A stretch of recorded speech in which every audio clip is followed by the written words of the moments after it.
Tumenggung Mayang adalah seorang nayaka Kasultanan Pajang. Ia menjadi orang kepercayaan Sultan Pajang Joko Tingkir. Pada sisi lain, ia seorang agen rahasia Senopati Engalogo Danang Sutawijaya. Tumenggung Mayang mengabdi di Kasultanan Pajang sudah lama, yakni sejak berdirinya Pajang. Istrinya adalah adik dari Senopati Engalogo. Ia mempunyai seorang putra bernama Raden Pabelan, seorang pemuda yang parasnya tampan dan dikenal sebagai lelaki playboy. Di kota Praja, nama Pabelan ini dikenal setiap wanita, baik tua, muda, janda, dan juga para emban di istana Kasultanan Pajang. Tumenggung Mayang menjadi serba salah. Ia merasa dipermalukan oleh putra satu-satunya itu. Karena kegelisahan hatinya itulah, Tumenggung Mayang akan mengambil keputusan yang gerusa-gerusu tanpa dipikir akibatnya.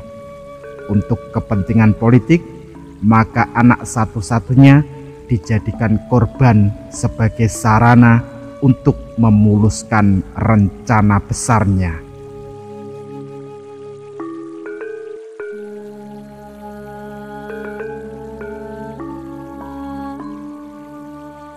Tumenggung Mayang berharap kelak putranya itulah yang akan dijadikan tumpuan hidup keluarganya. Tetapi jika tingkah lakunya saja sudah tidak menyenangkan bagi orang lain, bagaimana mungkin Raden Pabelan mendapatkan simpati dari rakyat Pajang? Malam itu, pada acara makan malam di Katumenggungan, hanya dihadiri oleh Raden Pabelan dan kedua orang tuanya. Biasanya jika mengundang makan malam, ada keluarga pamannya. Tetapi kali ini tidak ada. Dalam hatinya Raden Pabelan ingin seperti anak Nayaka Praja yang lain, ada canda tawa dengan orang tua dan anaknya. Yang dihadapinya tidak demikian. Dalam rumah terasa panas, sang ayah sibuk dengan pekerjaannya, maka ia yang dilakukan selama ini oleh Raden Pabelan hanyalah berfoya-foya dengan kesenangan duniawinya.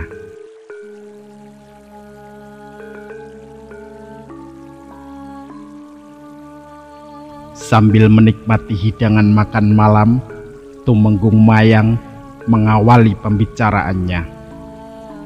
Anakku Pabelan, aku dan ibumu ini sudah tua. Kami ingin seperti yang lain. Mereka bisa bercanda dengan cucunya. Nah, apakah kamu sudah punya pilihan gadis? Kalau ada, anaknya siapa? Nayaka Praja, saudagar, atau siapa? Nanti ayah yang akan meminangnya. Namun jawaban Pabelan sangat sepele dan mengejutkan kedua orang tuanya itu. Maaf Romo, Pabelan masih ingin melajang. Mendengar jawaban anaknya, maka Tumenggung Mayang menjadi berang. Piye to kowe kuwi? Umurmu kuwi wis 30 tahun lebih loh, tetapi masih ingin sendiri. Itu bukan trahing kusumo, bukan watak satria le. Jika kamu menganggap dirimu seorang kesatria, masih trahing kusumo, maka tunjukkan kebenaranmu. Datangilah Putri Sekar Kedaton Kesultanan Pajang. Nanti ayah yang akan membantumu. Bagaimana mungkin ayah? Kaputren itu dijaga ketat. Tembok Kaputren juga tinggi dan banyak jebakan-jebakan. Aku tidak berani masuk ke dalam puri. Meskipun sebenarnya selama ini hamba memang selalu membayangkan bagaimana kalau menjadi menantu Kanjeng Sultan. Nyenengger, Tuan Putri itu setiap pagi membeli bunga, dan bunga kesukaan sang putri adalah kenanga dan cepaka. Emban yang disuruh beli bunga itu kamu bujuk. Berikanlah bunga darimu. Pasti sang putri merasa gembira. Hanya dengan cara ini kamu bisa mendapatkan sang putri Kedaton. Kalau dia sudah jatuh ke dalam pelukanmu, ayahmu akan segera melamar pada Kanjeng Sultan.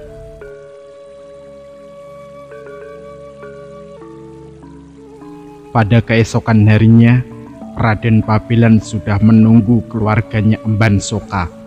Ia menunggu di gerbang Sri Manganti dengan membawa contong berisi bunga kenanga dan bunga cempaka putih, dan terselip sepucuk surat. Raden Pabelan mendekati Emban Soka dan bertanya,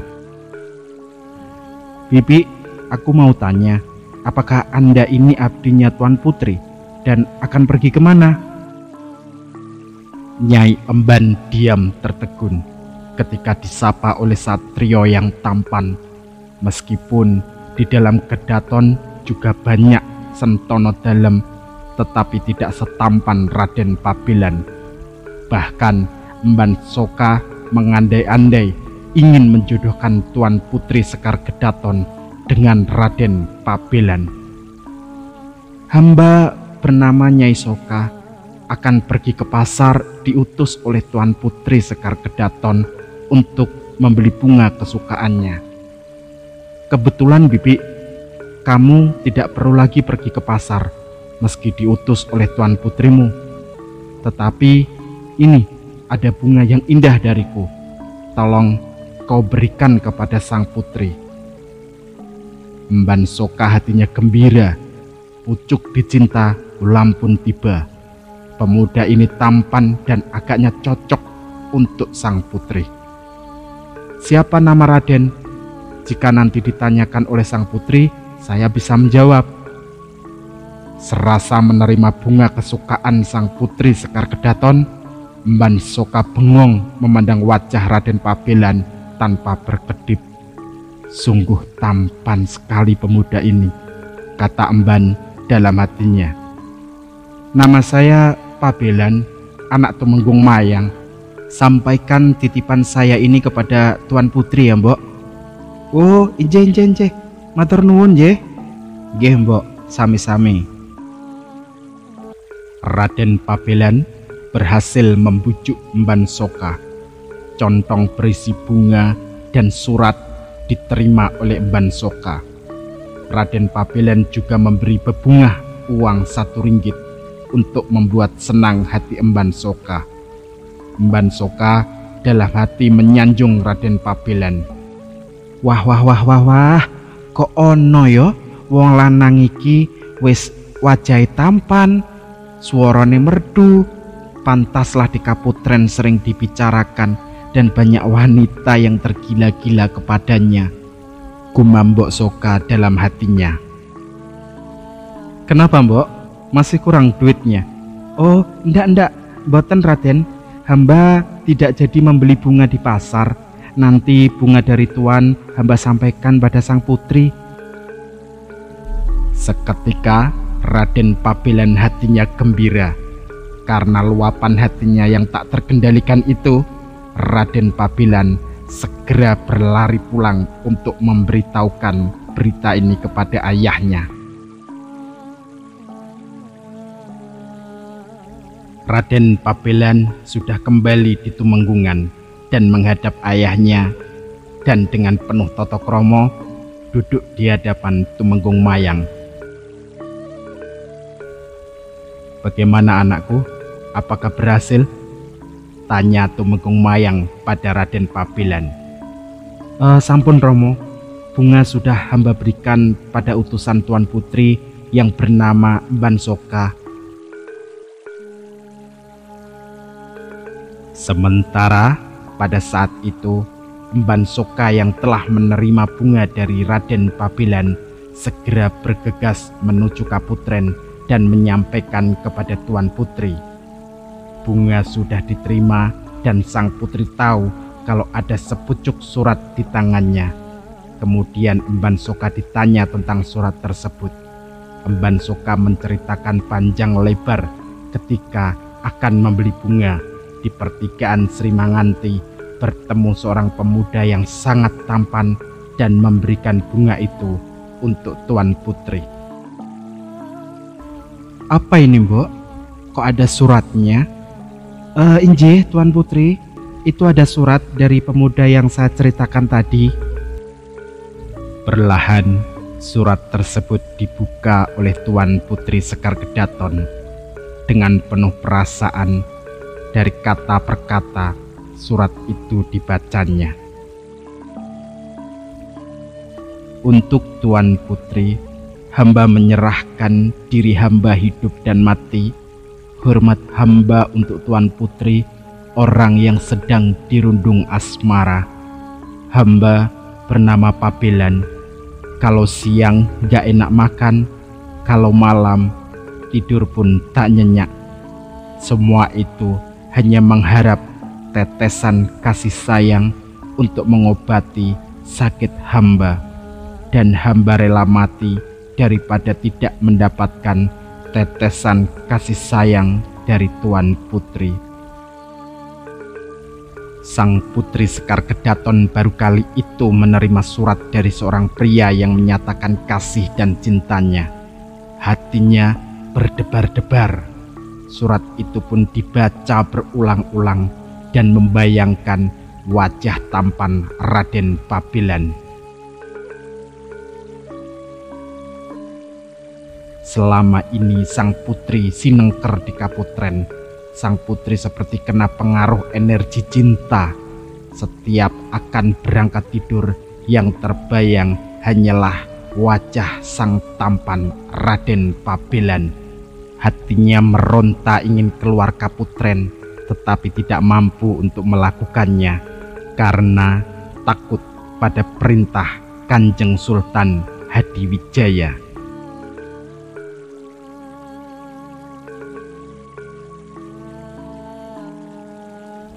Pada pagi harinya, seperti biasa Emban disuruh membeli bunga di pasar. Setelah diberi uang, sang putri memberikan sepucuk surat agar diberikan pada Raden Pabelan. Emban Soka menerimanya, kemudian memberikan sembah dan meninggalkan ruang Kaputren. Sementara Raden Pabelan sudah lama menunggu di Sri Manganti. Hatinya harap-harap cemas menunggu balasan surat dari Tuan Putri. Raden Pabelan gembira hatinya, orang yang ditunggu-tunggu sudah datang. Ia segera mendatangi Emban Soka dengan terbata-bata dan wajahnya yang ceria menanyakan tentang tanggapan Tuan Putri setelah menerima bunga dari dirinya. Emban Soka memberi sembah dan menyerahkan surat balasan dari Tuan Putri. Juga semua yang terjadi di dalam Kaputren tentang tanggapan Tuan Putri pada Raden Pabelan diceritakan panjang lebar, tidak ada yang tersisa. Raden Pabelan hatinya semakin menggebu-gebu, ingin segera menemui Tuan Putri Sekar Kedaton.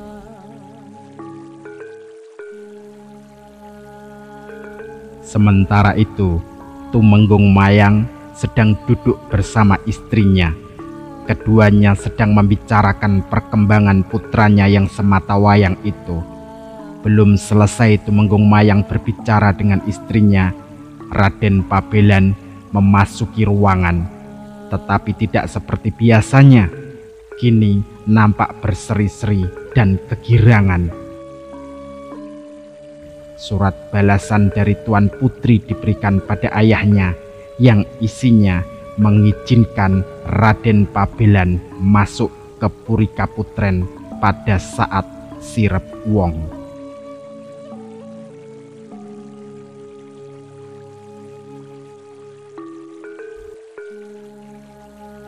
Setelah membaca surat dari Sekar Kedaton, Tumenggung Mayang mulai mengatur siasat.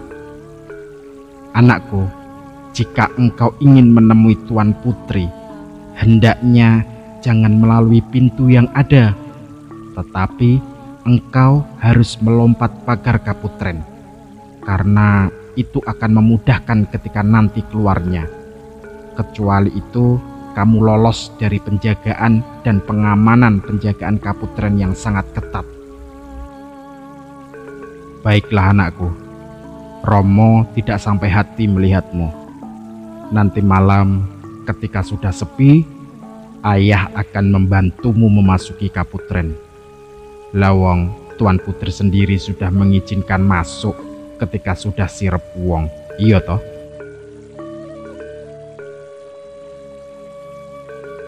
Malam itu langit gelap, tak ada bintang. Bulan sudah melewati purnama. Para penjaga yang tunggu di gardu itu ada 4 orang penjaga. Mereka membawa senjata bersiap-siap jika terjadi sesuatu di dalam Kaputren. Di bawah pohon tanjung nampak 2 orang yang mengendap-endap merapat di Baluwerti. Kemudian Tumenggung Mayang memberi contoh pada Raden Pabelan. Yen wis maca mantra dan mantra itu sudah dibaca, maka tanganmu merabat tembok ini oleh. Jika kamu akan keluar, maka usapkan dengan punggung tanganmu. Ayo coba, ayahmu pengen melihatnya. Raden Pabelan melakukan semua petunjuk dari Tumenggung Mayang, dan pagar tembok Kaputren menjadi terbelah selebar orang yang masuk. Tembok terhempas di tanah seperti daun pisang. Raden Pabelan sudah berada di dalam Kaputren, dan tembok yang roboh itu kembali tegak dan utuh seperti sedia kala.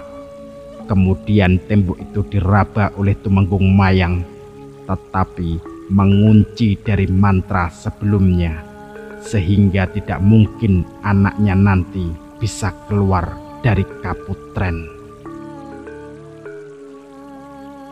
Sang Dyah Muteningrum, Putri Sekar Kedaton, mendengar isyarat suitan burung malam. Segera bergegas membuka pintu sengkeran. Ia berdiri di tengah halaman karena situasinya gelap. Sementara itu, Raden Pabelan berdiri di balik pohon pucang. Jantungnya berdegup keras dan hatinya gembira karena bisa bertemu dengan orang yang dicintainya, meskipun Sang Retno belum mengenal dirinya.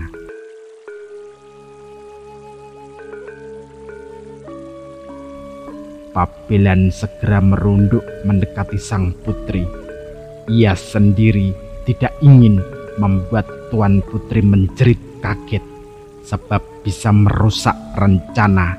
Bahkan belum menikmati hasilnya, sudah menerima hukuman pancung. Ketika mengendap semakin mendekat, Tuan Putri menyapa, "Siapakah gerangan yang ada di situ?" "Hamba, Tuan Putri. Aku orang luar, anak Tumenggung Mayang, masuk Kaputren dengan cara mengendap-endap, hanya ingin mengabdi pada Tuan Putri."